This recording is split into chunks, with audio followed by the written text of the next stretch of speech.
एक प्लेट गोश्त की। अपने आप को सादिया साहिबा ही समझने लग गई है बुढ़िया। अरे छोड़ो, वो जो समझना चाहती है समझती रहे। ओहो, ये तो बहुत गर्म है, बहुत गर्म है ये। अरे फिलिस साहिबा के लिए भी तो कुछ बनाना है।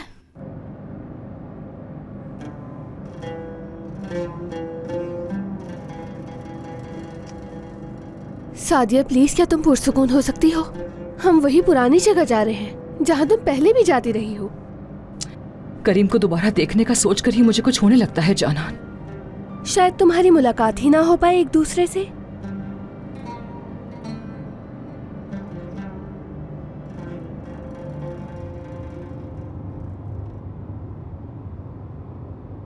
फिलिस के साथ तुम्हारा क्या चल रहा है? कुछ नहीं नसरीन साहिबा, जैसे मैं आपकी खिदमत करता हूँ वैसे ही मैं फिलिस साहिबा की खिदमत करता हूँ। आप तो जानती हैं कि मैं ड्राइवर हूँ। बात को घुमाने की जरूरत नहीं है, तुम बहुत अच्छी तरह जानते हो कि मैं क्या पूछ रही हूँ तुमसे। क्यों भागते फिरते हो तुम हर वक्त उसके पीछे? आपको मुझसे इस तरह की बातें पूछने का कोई हक नहीं है, और ना मैं आपसे पूछूंगा कि मुझे किसके पीछे जाना चाहिए और किसके पीछे नहीं, ठीक है? जरूर गुस्से की वजह से कह रहा होगा।